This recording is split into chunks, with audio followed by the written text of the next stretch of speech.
Tinggi mana? Tinggi mana kedudukan undang-undang yang disahkan DPR dengan PP peraturan pemerintah? Hal ini perlu diperhatikan karena ada niatan ESDM menjalankan keinginan mengambil Freeport yang saya istilahkan kawin paksa kemarin. Sesungguhnya ada banyak cara untuk mengambil 100% Freeport tanpa berdarah-darah dan beresiko politik besar seperti yang dilakukan saat ini. Saya tulisakan berkali-kali dari berbagai carat eta, tidak didengarkan, yo wislah, kadung sekarang. Dari dulu saya sudah tuliskan, dari sejak dari libido papa minta saham LBP yang hebatnya saya anggap salah besar. Ternyata nggak diapa-apain di istana perilaku papa minta saham yang menimbulkan banyak pendapat memang jangan-jangan nggak apa-apa ngacak-ngacak dalam kelola negara ini, tetapi dalam hati saya yakin di publik perilaku ini pasti dihukum. Iya loh. Ada pejabat yang belasan tahun di Kopassus yang dirinya merasa sudah lengkap tinggal mengabdi buat negara namun masih ingin menjabat terus dan ingin berharta itu aman di kursi jabatan walau semua digarapnya, mungkin karena dia terus mengesankan jasanya besar buat Pak Jokowi dan dia membesar-besarkan terus dirinya agar terus dipakai. Padahal dibanding jasa Megawati dan PDIP tidak ada apa-apanya peran dia itu dalam mendudukan Pak Jokowi di kursi presiden. Dan kembali ke saham Freeport yang menurut saya tidak hati-hati dan dianggap saya tidak mengerti Undang-Undang Minerba. Oke, kita mulai rincikan, ketidaktahuan, saya dengan pertanyaan seperti saya tulis di awal. Sesungguhnya ada banyak cara untuk mengambil 100% Freeport tanpa berdarah-darah dan beresiko politik besar seperti yang dilakukan saat ini. Tinggi mana dengan PP derajatnya? PP 01 2017 Minerba membuat KK menjadi UPK bagi saya ini kartu kunci Freeport nanti di arbitrage. Karena peraturan pemerintah ini melanggar UU Minerba yang derajatnya lebih tinggi. UU No. 4, 2009 mengenai Minerba mengatakan, menghargai hingga akhir kontrak, yang bisa diartikan bahwa Freeport bisa melaksanakan KK kontrak karya hingga akhir kontrak tanpa harus takut dengan PP 10 2017 tersebut. Dan ketika kontrak habis 2021 KK Freeport, jika memenuhi seluruh persyaratan maka KK ganti UPK dengan sendirinya, divestasi saham dengan sendirinya dan membangun smelter dengan sendirinya. Tidak perlu berkesan pahlawan dan menang perang ala propaganda Jonan saat ini. Tak perlu membuat Amerika terinspirasi mendelete pemerintah apalagi mendelete Indonesia dengan isu lepasnya Papua. Gerakan Freeport yang saat ini berhenti operasi dan membuat gaduh dan banyak demo terjadi serta beberapa kali tembakan meletus di Timika adalah hal yang disebut instability. Perlu saya ingatkan karena ini ranah saya, instability adalah warfare. Ketidakstabilan di sebuah wilayah pasti disengaja untuk diciptakan, dan ini bagian dari strategi warfare perang. Saya tidak mau teruskan, lihat fakta saja, saat ini di Timika gelisah dan galau.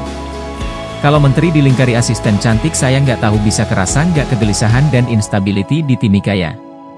Poinnya embok saran-saran begini didengerin. Bayangkan kalau arbitrage PP 1 dan PP 6 2017 kalah dengan UU Minerba No. 4, 2009. Bisa bubar anggaran negara ini bos. Bayarin kalah arbitrage. Dan wajar Bloomberg bilang keputusan propaganda kemarin adalah 0-1 buat Freeport dengan gol bunuh diri dari pemerintah Indonesia. Oh maaf lupa, saya bukan menteri, saya juga belum pernah jadi menteri. Anda memang menterinya. Silahkan lanjut. Salam jari-jari. Peace. Setuju sekuritisasi. Saya dikatakan oposan dan setiap apa yang diperbuat Rinso atau LBP saya serang? Hahaha. Iya enggak lah, kalau memang bagus ya harus diapresiasi. Memangnya kita nggak setuju semuanya, ya nggak gitu-gitu amat.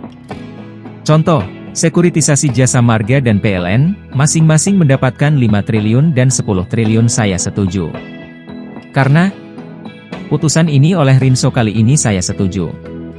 Kalau saya setuju ya saya apresiasi, karena sekuritisasi memenuhi kaidah bisnis yang saya anut, dan sekali lagi ini pakem saya bukan berarti yang terbaik loh. Apa kaidah itu? Yaitu, mengecilkan bunga pinjaman. Itu benar. Hasil sekuritisasi yang bunga rendah tersebut yang dana murah tersebut misalnya dipakai untuk bayar hutang yang bunganya besar, itu benar. Dipakai investasi infrastruktur dengan bunga kecil itu benar. Anehnya malah saya sekarang dimaki-maki sisi seberang karena dianggap tidak konsisten serang Rinso. Lah, tidak konsisten di mana? Saya Han pebisnis bukan politikus, bukan oposan bukan cari jabatan. Di sisi lain tersebut minta anggukan saya, mereka mengatakan komunisme itu produk kapitalis, haha, saya nggak setuju itu. Masa komunis produk kapitalis? Sehingga versi mereka mengatakan bahwa tindakan sekuritisasi adalah produk kapitalis dan ini mengarah komunis, 2R. Saya nggak ngerti dah kalau begini, ini politik, apa saja diputer-puter maunya mereka dah hahaha. Hasil sekuritisasi yang bunga rendah tersebut yang dana murah tersebut misalnya dipakai untuk bayar hutang yang bunganya besar, itu benar. Sudahlah saya ini konsisten kok, saya ini mendukung swastanisasi, terutama swasta nasional. Sekuritisasi adalah langkah swastanisasi, saya dukung. Kalau nanti lepas karena satu dan lain hal, saya harap Jasa Marga atau PLN jadi milik swasta nasional. Walau pastinya saya berharap sekali ya jangan gagal dong program sekuritisasi. Ini bagus, benar dan dana murah. Ini condong ke privatisasi, swastanisasi. Ini tidak melanggar UUD pasal 33 seperti ditakuti beberapa pemahaman non-bisnis. Nggak Pak, ini bisnis as usual. Saya berharap sekuritisasi ini semakin banyak diterbitkan karena dana murah sehingga tidak mengganggu APBN. Ini benar Bu Rinso. Saya dukung Anda kali ini. Hanya sekuritisasi ini saja loh, jangan GR.